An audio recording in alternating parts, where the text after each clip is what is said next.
Assalamualaikum warahmatullahi wabarakatuh. Ramai kemarin setelah postingan saya tentang Nisfu Sya'ban, ada beberapa orang yang menyebut saya sebagai ahlul bid'ah. Sebenarnya apa sih bid'ah itu? Ya, sebelum melabeli seorang sebagai ahlul bid'ah, mari sama-sama sedikit saja kita belajar tentang apa itu bid'ah. Ya, anggapan bahwa sebagian orang yang menyebutkan bahwa bid'ah itu sesuatu yang tidak pernah dilakukan oleh Nabi Sallallahu Alaihi Wasallam, ini definisi yang keliru. Ya, mari kita lihat beberapa dalil dan contoh yang menyangkal definisi tersebut. Yang pertama, teman-teman tahu Rasulullah Sallallahu Alaihi Wasallam mendengar terompahnya Bilal di surga. Rasul bertanya kepada Bilal, ya wahai Bilal, surga. Rasul bertanya kepada Bilal, ya wahai Bilal, gerangan amal apakah yang kau lakukan sehingga terompahmu saja sudah terdengar di surga? Kata Bilal bin Rabah, ya Rasulullah, sesungguhnya aku tidak pernah meninggalkan 2 rakaat setelah wudhu. Ya, salah sunnah wudhu ini bukan sunnahnya Rasulullah SAW, tapi sunnahnya Bilal, dicontohkan oleh Bilal bin Rabah. Apakah Rasul marah kepada Bilal?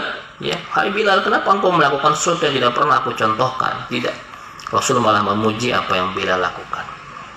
Nomor 2, ya, ketika doa iftitah Nabi selalu membaca Allahumma bait baini sampai selesai.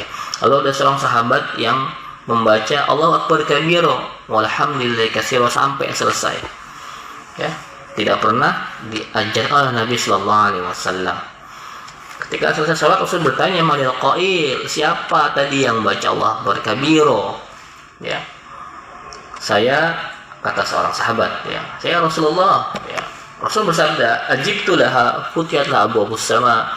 Aku kagum dengan bacaan itu, pintu-pintu langit ya terbuka gara-gara doa yang kau bacakan tadi.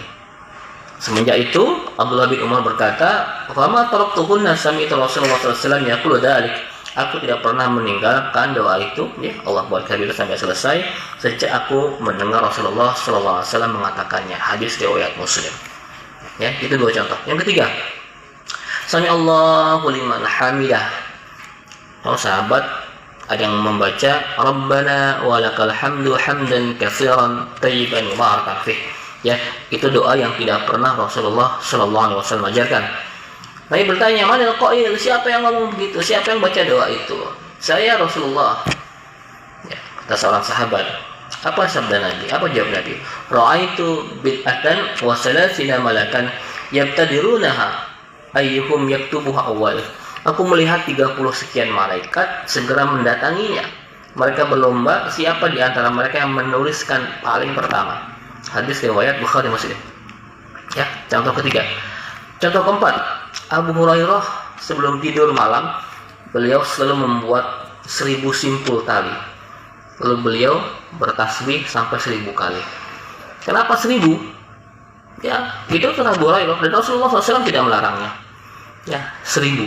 Ya, itu sesuatu yang Abu Hurairah inisiatif sendiri. Lalu contoh kelima, ada seorang laki-laki menjadi imam di Masjid Quba di golongan kaum Ansar. Sebelum membaca surat, ia selalu mengawali dengan membaca suratul Ikhlas, Qul huwallahu ahad. Lalu diadukan kepada Rasulullah SAW. Rasul bertanya, "Apa yang membuatmu terus membaca Al-Ikhlas, wahai fulan?" Sahabat menjawab, "Sesungguhnya aku sangat mencintai surah Al-Ikhlas." Kata Rasulullah, "Cintamu kepada surat Al-Ikhlas akan membuatmu masuk surga." Hadis riwayat Bukhari. Ada lagi, masih banyak. Ya, ada hadis riwayat Imam Ahmad menyatakan, "Ya Rasulullah, ada teman saya yang dari sholat isya sampai subuh ayatnya cuma kulhu, ya, kulhu terus, Al-Ikhlas terus." Nabi berkata, "Innaha la ta'dilu sulusal Quran." Ya, sungguhnya 1 kulhu sama dengan 1/3 Al-Quran. Ya teman-teman, contoh juga dari Imam Majhad, Imam Ahmad bin Hanbal. Beliau meninggal tahun 241 Hijriah di Baghdad. Imam Hanbal punya anak namanya Abdullah. Ya, lalu orang bertanya,